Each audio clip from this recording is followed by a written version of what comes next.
When Dr. Caldwell looked me straight in the eye and said, "Someone is deliberately adding strong medication to your food," I felt my world collapse and rebuild in the same breath.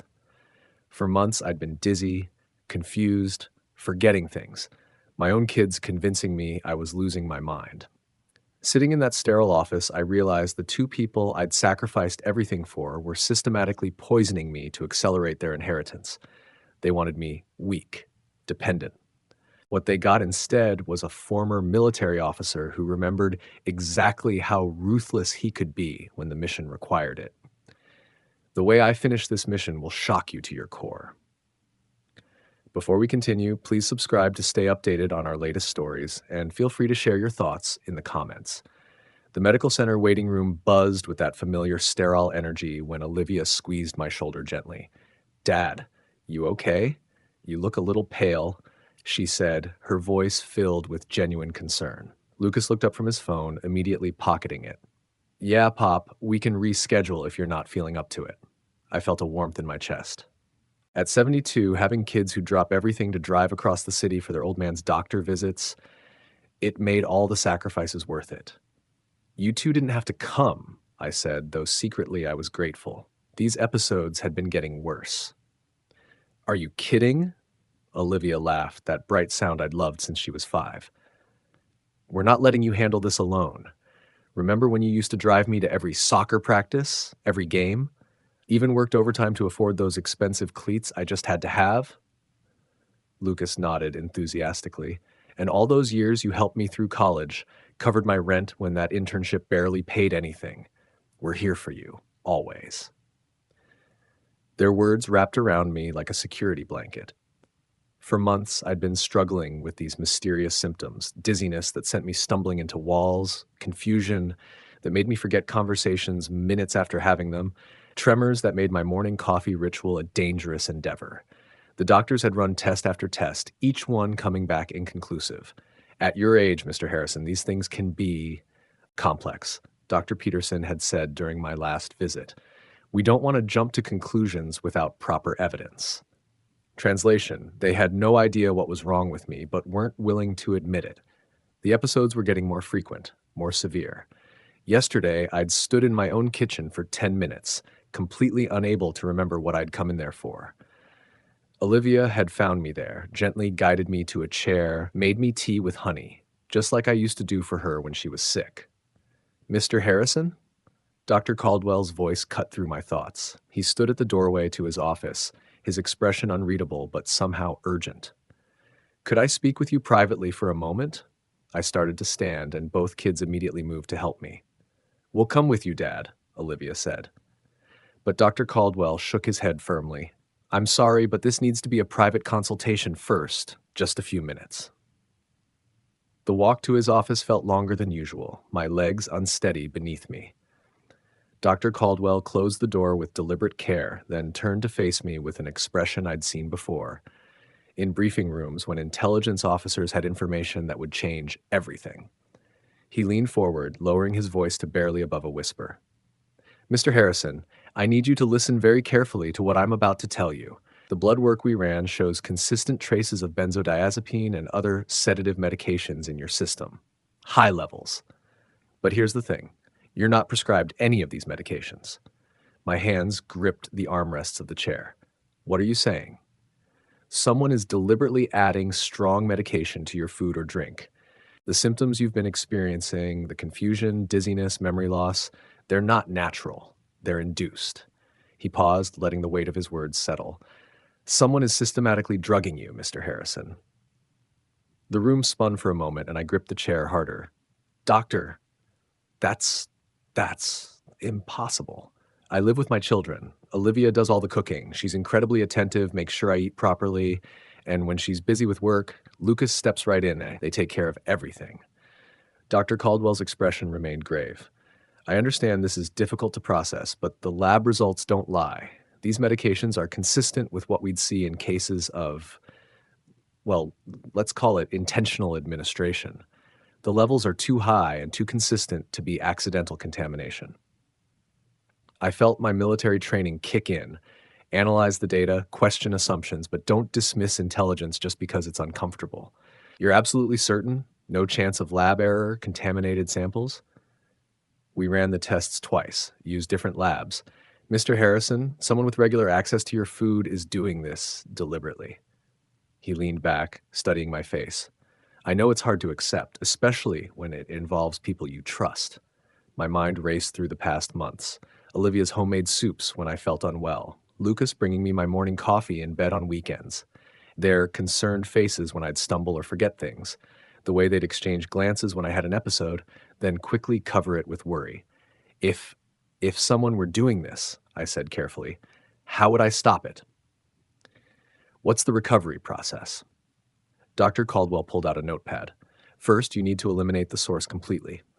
Prepare your own food, drink only sealed beverages you open yourself. The good news is that these medications will clear your system within a few days to a week once you stop ingesting them. Your symptoms should improve dramatically. He handed me the paper with detailed instructions. But Mr. Harrison, if someone is doing this intentionally, you need to be very careful about how you handle the situation. Document everything. Consider involving authorities. I folded the paper, slipping it into my jacket pocket. 3 decades in military intelligence had taught me one crucial lesson. Never reveal your hand until you understand the full scope of the operation. Doctor, I'd prefer to investigate this quietly first. Make sure I understand what's really happening before making any accusations. Of course. But please, be careful. And if your symptoms worsen or you feel unsafe, don't hesitate to call emergency services. Walking back to the waiting room, I felt like I was moving through fog, but not the same confusion I'd experienced for months. This was the fog of a tactical situation requiring assessment. I needed to observe, to test, to confirm what seemed impossible. Olivia jumped up the moment she saw me. Dad, how did it go? You look upset. Lucas stood beside her, both their faces masks of perfect concern. Yeah, Pop, what did Dr. Caldwell say? Do they finally know what's wrong? I looked at them, really looked, and for the first time in months, I felt completely clear-headed despite the drugs in my system. He says it's still unclear, wants to run more tests next week. The symptoms might get worse before they get better. I watched their faces carefully. Was that a flicker of satisfaction in Olivia's eyes? Did Lucas's shoulders relax just slightly? Oh no, Olivia said, taking my arm. Well, don't worry. We'll take even better care of you. I'll make sure you're eating regularly, getting your vitamins. Absolutely, Lucas added. We're not going anywhere, Dad. We'll get through this together. As we walked to the car, my mind was already shifting into operational mode. For the first time in months, I had a mission with clear parameters, and like every successful operation I'd ever run, it would require patience, careful observation, and flawless execution. They thought they were caring for a confused, deteriorating old man. They had no idea they were now under surveillance by someone who'd spent decades identifying and neutralizing threats. The game had changed. They just didn't know it yet. That first morning back home, I stared at my reflection in the bathroom mirror. My hands were shaking, not from the drugs this time, but from pure fury mixed with disbelief. How do you wrap your mind around the fact that your own children are slowly poisoning you? The oatmeal Olivia brought me looked exactly like it always did. Innocent, wholesome. Extra blueberries today, Dad. They're good for brain health, she said with that same loving smile that had fooled me for months. Thank you, sweetheart. The words tasted like ash in my mouth. I managed a few spoonfuls while she watched, praising her cooking. The moment she left, I rushed to the bathroom and forced myself to vomit. Not exactly the sophisticated military tactics I had hoped to employ, but desperation makes you resourceful. The coffee was harder. Lucas liked to sit with me while I drank it, talking about his work, asking about my day. I had to get creative, spilling some while gesturing, claiming I was too full, saving half for later. He seemed pleased that I was drinking slowly, taking my time. Of course he was. My first attempt at searching the house was a disaster. I was so nervous about being caught that I barely made it through Olivia's dresser before hearing her car in the driveway. My heart pounded like I was back in basic training, fumbling through a night exercise. Some elite officer I was turning out to be. It took me 3 days to find the prescription bottle in her bathroom, and only because I accidentally knocked over her moisturizer and it rolled behind the cabinet. Janet Morrison. Who the hell was that? The name meant nothing to me, but the medication label made my stomach turn. Lorazepam, anxiety medication that could easily be crushed into food. Finding the research in Lucas's room felt like a punch to the gut, not just because of what it meant, but because of how thorough he'd been. Articles printed and highlighted, notes scribbled in margins about inheritance law and mental competency requirements. My son, who I'd put through business school, who used to call me for advice about everything, had been researching how to legally steal my life. But the conversation I overheard that nearly broke me completely. I'd gone upstairs claiming exhaustion, another performance in what had become my daily acting routine. But something made me pause at the top of the stairs. Maybe it was old instincts, maybe just paranoia. I crouched there like some pathetic spy in my own house, straining to hear their voices from the living room. "God, I'm so tired of this charade," Olivia said, and the venom in her voice made me flinch. This wasn't the daughter who used to fall asleep on my lap during movie nights. "I know, right? And the way he looks at us with those grateful puppy dog eyes every time we bring him food. It's actually disgusting." Lucas's laugh was cold, unrecognizable. I had to grip the banister to keep from falling down the stairs. These were my children. My children. 6 months, the lawyer said. 6 months of documented decline and we can start proceedings. But honestly, Lucas, I don't know if I can keep pretending to care for 6 more months. The doses are working faster now, though. Did you see him yesterday? Trying to remember where he put his glasses when they were on his head? Maybe we can speed this up. 6 months. They had a timeline, a plan, and I was just... What? An obstacle? A paycheck? When Olivia mentioned the downtown condo and my life insurance, something inside me went very quiet and very cold. This wasn't grief anymore. This wasn't shock. This was the moment I stopped being a heartbroken father and became something else entirely. I made it back to my room before the tears came. 30 years of military service, and I was crying in my bedroom like a broken old man. It felt strange. I hadn't cried like this since my wife's funeral 15 years ago. Maybe it was the emotional instability, those damn drugs still clawing their way out of my system. But by morning, the tears had hardened into something far more dangerous. They wanted to play games with their old man? Fine. But they'd forgotten one crucial detail about their target. I didn't just serve in the military. I served in intelligence, and I was very, very good at my job. The clarity that came with a drug-free system was like switching from a broken radio to high-definition television. Every detail sharp, every sound crystal clear. And what I saw and heard made my next moves inevitable. But anger without evidence is just noise. I needed proof that would hold up in court, documentation that would destroy them legally, not just emotionally. This wasn't about confrontation. It was about systematic destruction of their entire plan. The first thing I did was start collecting samples. Every meal they brought me, every cup of coffee, every vitamin smoothie Olivia insisted with my recovery. I'd eat just enough to avoid suspicion, then carefully transfer portions into small containers I'd bought during a solo trip to the pharmacy. Each sample felt like gathering ammunition for a war I was finally ready to fight. Dr. Caldwell's voice was cautious when I called him, like a man walking through a minefield. "Mr. Harrison, I understand your concerns, but testing food samples for criminal evidence isn't typically..." "Doctor," I interrupted, my voice carrying the same authority I'd used when briefing subordinates on life-or-death missions. "Someone is systematically poisoning me in my own home. I need official documentation that will hold up in court, not speculation, not assumptions, hard evidence." The silence on the other end stretched like a taut wire before he responded. When he spoke again, his tone had shifted completely, the hesitation replaced by grim determination. "If these tests show what I think they will, we'll need to involve law enforcement immediately. Soon, doctor, but first I need all the pieces in place." I felt like a sniper adjusting his scope, patience and precision more valuable than speed. Next, I needed backup. Not the kind that comes with badges and bureaucracy, but the kind forged in foxholes and sealed with blood.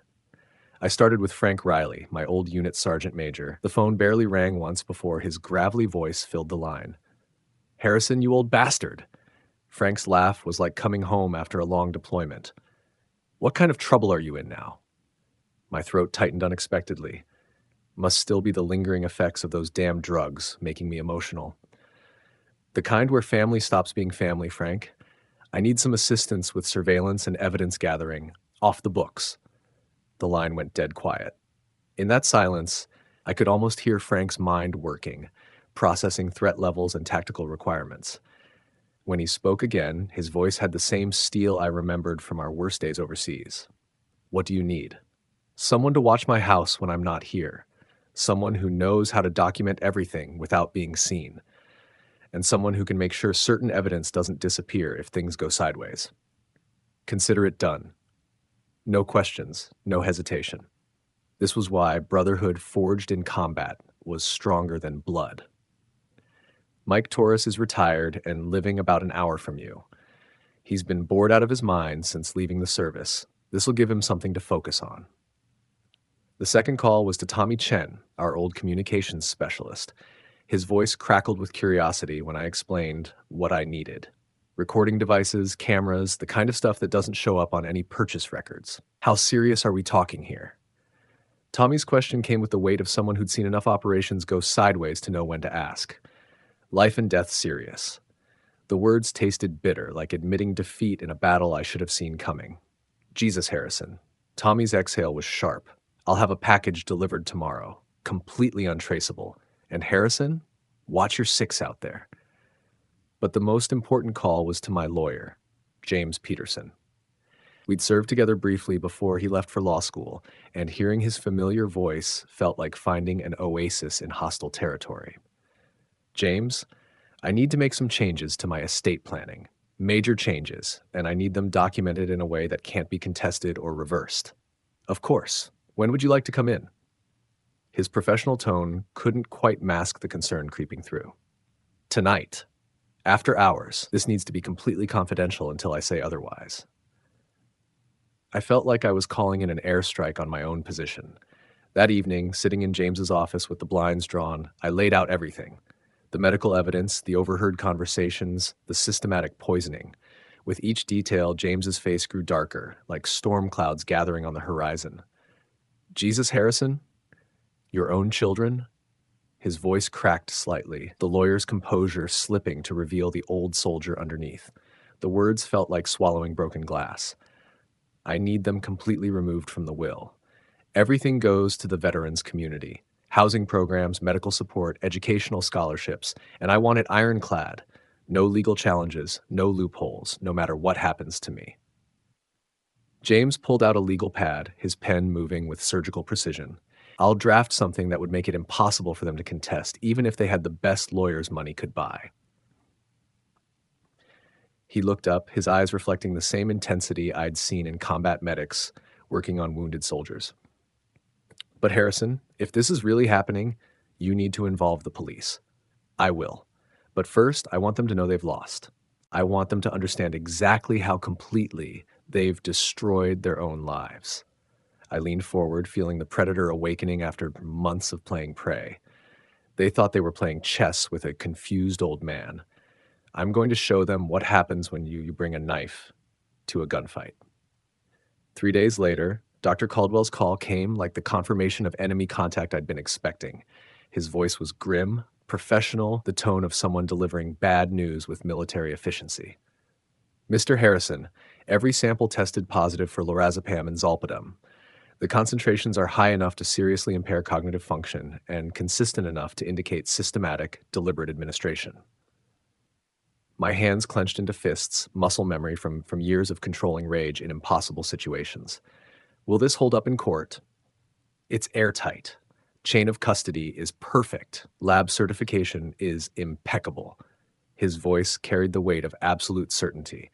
I'm required by law to report this to the authorities. Not yet, doctor. Give me 1 more week. I want to make sure they can't destroy any evidence or flee before the hammer drops. I felt like a sniper with the target in his crosshairs, finger on the trigger, waiting for the perfect moment. That night, I sat in my study, the same room where I'd helped both kids with their homework for years, and finalized my strategy. The irony wasn't lost on me. I'd taught them to think strategically, to plan ahead, to consider consequences. Now, I was about to show them what happened when the student tried to outwit the master.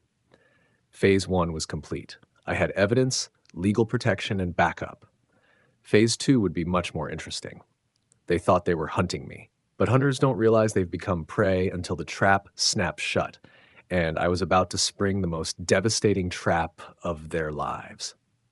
Mike Torres arrived on a Tuesday morning looking exactly like what he was, a retired Special Forces operator pretending to be a handyman. His cover story was perfect. He was helping me with some home repairs while I recovered from my health issues. Olivia and Lucas bought it completely, probably relieved that someone else was taking some responsibility for their burdensome father. What they didn't know was that Mike had installed micro cameras throughout the house within his first hour there. Military-grade surveillance equipment hidden in smoke detectors, picture frames, even the coffee maker. Every room except the bathrooms was now under observation, with feeds going directly to a secure server that James was monitoring from his office. "Your kids are sloppy," Mike told me quietly as we pretended to examine the kitchen cabinets. "The girl doesn't even try to hide what she's doing when she makes your food. Yesterday, I watched her crush pills right there on the counter, mix them into your soup like she was adding salt." The casual cruelty of it hit me like a physical blow. In combat, you expect the enemy to try to kill you, but watching your own daughter poison your food with the same care she used to put into making you birthday cakes, that was a special kind of warfare. My phone buzzed with a text from an unknown number. "Package confirmed, all documentation secure, ready for next phase." Tommy's equipment had arrived, and more importantly, everything was being recorded and backed up in multiple locations. That afternoon, Olivia brought me my usual medication smoothie, a blend she claimed would help with my memory and balance. She stood there watching as I lifted it to my lips, her eyes following every movement with an intensity that made my skin crawl. "This one tastes different," I said, lowering the glass slightly, "sweeter than usual." Her smile didn't quite reach her eyes. "I added some extra honey. You've seemed so tired lately. I thought the natural sugars would help." What she'd actually added, according to Mike's footage, was a double dose of crushed zolpidem. "You're so thoughtful," I replied, taking another fake sip. The lies rolled off both our tongues like we were reading from a script. "I don't know what I'd do without you." "Don't worry, Dad. I'll always take care of you." The words dripped with false sweetness, but her eyes held the cold calculation of a predator measuring its prey.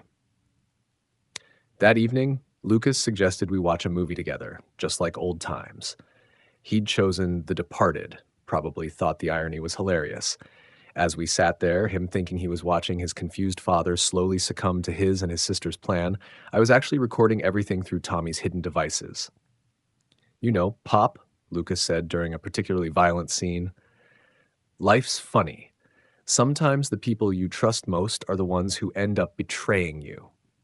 I looked at him, really looked, and saw a stranger wearing my son's face. "That's true," I replied quietly, "but betrayal has a way of coming back around. People who think they're clever usually find out they're not quite as smart as they believed." Something flickered in his eyes then, uncertainty maybe, but he quickly covered it with that same false concern he'd been wearing for months. By Friday, I had enough evidence to put them both away for attempted murder, but I wasn't ready to end this yet. They'd been playing a long game with my life. Now it was time for them to experience what it felt like to be the ones slowly losing everything. I started with small things. The Wi-Fi password mysteriously stopped working, forcing them to use their phone data. The hot water heater developed an intermittent problem that Mike was trying to diagnose. Little inconveniences that added up to constant irritation. But the real psychological warfare began when I started forgetting things on purpose, but the wrong things. I'd forget where I put my reading glasses, but remember obscure details about their childhood that I hadn't mentioned in years. I'd forget what day it was, but suddenly recall the exact amount of their college tuition payments.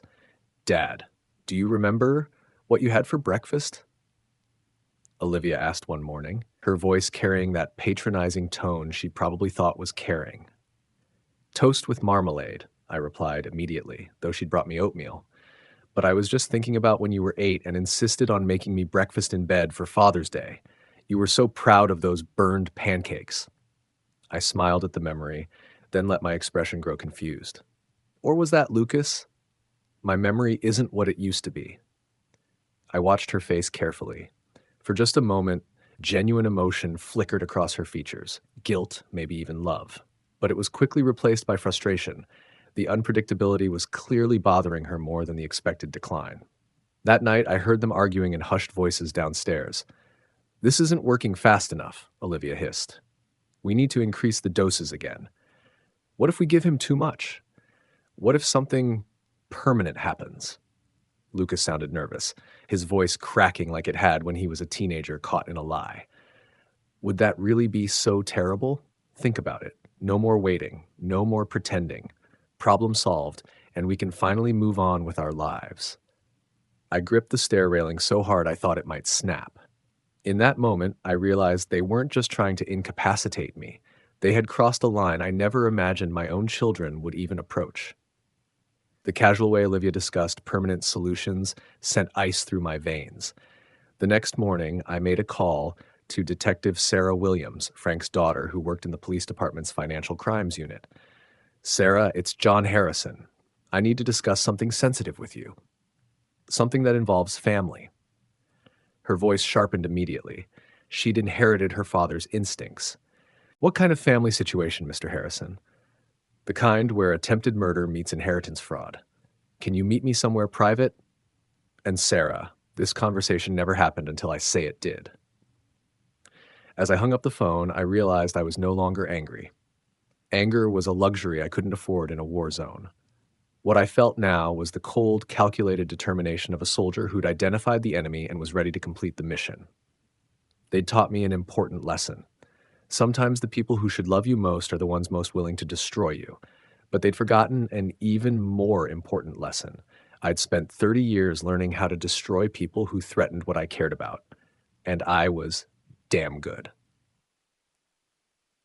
The moment came on a Thursday morning, exactly 2 weeks after my conversation with Dr. Caldwell. I sat at the breakfast table, watching Olivia prepare what she thought would be another dose of my slow destruction. Lucas was scrolling through his phone, probably checking his bank balance and dreaming of his inheritance. I pushed away the oatmeal she just placed in front of me. "I'm not hungry," I said quietly. "Dad, you need to eat. The doctor said maintaining your nutrition is important for your recovery." Her voice carried that practiced concern, but I could hear the irritation underneath. She needed me to eat that oatmeal. "Which doctor, Olivia?" I looked up at her, and for the first time in months I let her see exactly how clear my eyes were. "Dr. Caldwell? The one who told me that someone has been systematically poisoning me for the past 6 months?" The spoon clattered from her hand onto the kitchen counter. Lucas's phone froze mid-scroll. "Dad, what are you talking about?" Her voice was steady, but I watched the color drain from her face like water from a broken dam. I reached into my jacket and pulled out a folder, placing it on the table with deliberate care. "Lab results. Every meal, every smoothie, every cup of coffee you've brought me for the past 3 weeks. All of them testing positive for lorazepam and zolpidem." I opened the folder, revealing page after page of official documentation. Enough medication to incapacitate an elephant, let alone a confused old man. Lucas started to stand up, but something in my expression made him sink back into his chair. This is crazy. Why would we? "For the inheritance, son." The word son tasted bitter on my tongue. "Though I have to admit, your research was thorough. How long does it take to establish cognitive decline for legal purposes? That was a particularly enlightening article I found in your desk drawer." Olivia's facade finally cracked. "You went through our things? You had no right." "I had no right." My voice dropped to the same tone I'd used with enemy combatants during interrogations. "I had no right to investigate why I was losing my mind in my own home, why my own children were watching me stumble around like a broken puppet and pretending to be concerned." The silence stretched between us like a chasm. I could see them calculating, trying to figure out how much I knew, whether they could still salvage this somehow. "I heard you talking, by the way," I continued, my voice steady despite the rage building in my chest, "about how tired you were of pretending to care, about increasing the doses, about permanent solutions." Lucas's hands were shaking now. "Dad, if you would just let us explain." Explain what? I leaned forward, studying their faces like I was reading an enemy's battle plans. Explain how you convinced me to let you move in here under the pretense of caring for your aging father. Explain how you researched the exact medications that would make me compliant and confused. Or maybe explain how you discussed whether it would be so terrible if something permanent happened to me. Olivia's eyes filled with tears, but I'd seen enough crocodile tears from her to last a lifetime. You don't understand the pressure we've been under. Lucas has debts, and I've been struggling with the business. So you decided to drug me into incompetence and steal my life? I stood up slowly, feeling every one of my 72 years, but also feeling more dangerous than I'd felt since leaving the service. Here's what I don't understand. What did I do wrong? They both stared at me in confusion. Seriously, I continued, my voice breaking slightly despite my efforts to stay controlled. What did I do as a father that made you think I wouldn't help you if you just asked? When have I ever said no when you needed something? When have I ever made you feel like you couldn't come to me with problems? Lucas started crying then. Real tears this time, not manipulation. Dad, we just thought. You thought what? That I'd judge you? That I'd lecture you about responsibility? I felt my own eyes burning, probably still the lingering effects of their drugs making me emotional. Lucas, when you were 12 and broke Mrs. Henderson's window with a baseball, who covered for you? When you crashed my car in college, who paid for the repairs without saying a word? When you needed money for that business venture that failed, who helped you without asking questions? We know, Dad. We and Olivia. I turned to my daughter, this stranger, wearing my little girl's face. When you wanted to quit that job you hated and start your own business, who gave you the startup money? When you needed someone to co-sign your apartment lease, who was there? When you called crying about that boyfriend who cheated on you, who drove 4 hours just to bring you ice cream and let you cry on his shoulder? She couldn't meet my eyes. Daddy, we never meant for it to go this far. We just needed... You needed what? Money? All you had to do was ask. Love? I gave you everything I had. Respect? I've been proud of you every day of your lives, even when you made mistakes. My voice was getting louder, 30 years of controlled military discipline finally cracking. So tell me, what did I do that made you think the best solution was to slowly poison me into incompetence so you could steal everything I'd worked for? The kitchen fell silent, except for the sound of Lucas's quiet sobbing. Olivia was staring at her hands, tears dropping onto the table. She started, then stopped. We thought it would be easier than what? Than being honest with your father? Than treating me like a human being instead of an obstacle? Than disappointing you again? Lucas whispered, his voice so quiet I almost didn't hear it. I felt something break inside my chest. Not anger, but something deeper and more painful. Disappointing me, son? The only thing that could ever truly disappoint me is finding out that my children thought so little of me and so little of themselves that they'd rather commit attempted murder than have an honest conversation. That's when we heard the cars pulling into the driveway. Multiple engines, car doors slamming, the sound of heavy footsteps on the front porch. I looked at my children, my poisoners, my would-be killers, the two people I'd loved more than my own life, and felt something cold and final settle in my chest. That would be Detective Williams and her team, I said quietly. I called them this morning, gave them all the evidence, the lab results, the recordings, the video footage of you preparing my food. I stood up as the doorbell rang, followed immediately by heavy knocking. I wanted to ask you that question first. Before they took you away, I needed to understand what I did wrong. The knocking became pounding. Police, open up! Olivia looked at me with something that might have been desperation or might have been rage. Dad, please, you can't do this. We're your children. I walked toward the front door, then paused and looked back at them one last time. No, I said quietly. My children would never have tried to poison their father. I don't know who you people are. 3 weeks later, I sit on my back porch watching the sunrise paint the mountains gold, a cup of coffee in my hands that I made myself, kitchen that belongs only to me. The silence isn't the oppressive quiet of a house filled with lies. It's the peaceful silence of a man who finally knows exactly where he stands. The arraignment was swift and brutal. Both children were denied bail. The judge called their crime a systematic attempt to destroy a vulnerable family member's mental capacity for financial gain. Lucas broke down completely when they read the charges. Olivia sat stone-faced, as if she still couldn't believe she'd been caught. Their lawyers have already started calling, fishing for plea deals, hinting at reduced sentences if I'd be willing to show leniency. I told James to give them a simple message. Mr. Harrison's position is that attempted poisoning deserves the full weight of the law, regardless of family relationships. The trial won't be for months, but I've already given my deposition. The hardest part wasn't describing the physical symptoms or the fear I'd felt when I thought I was losing my mind. The hardest part was answering the prosecutor's question about how this had affected my relationship with my children. There is no relationship, I'd said, looking directly at the camera recording my testimony. The children I raised, the ones I thought I knew, those people never existed. These are strangers who happen to share my DNA and my dinner table.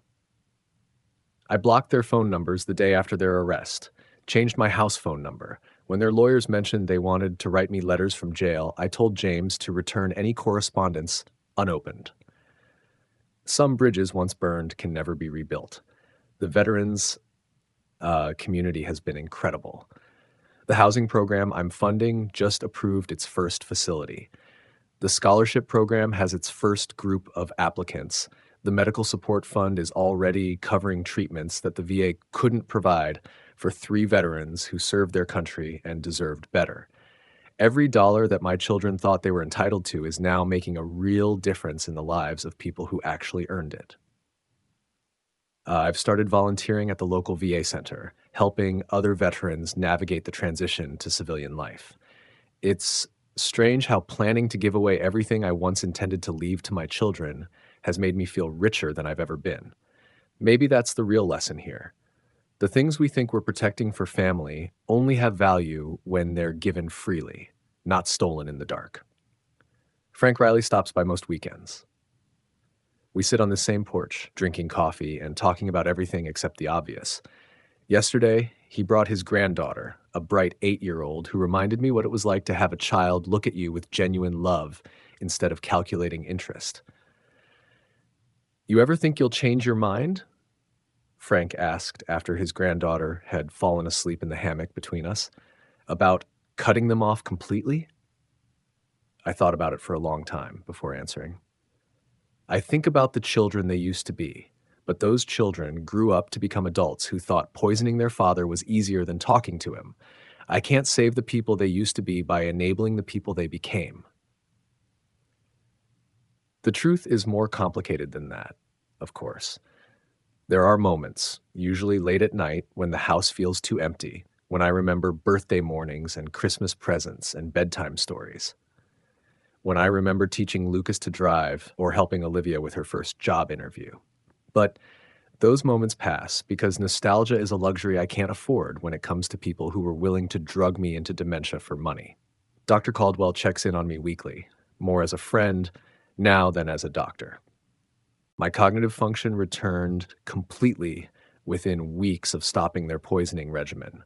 My balance is steady, my memory is sharp, and the tremors that had worried me so much have disappeared entirely. It's amazing how quickly the body heals when it's not being systematically attacked by the people who are supposed to protect it.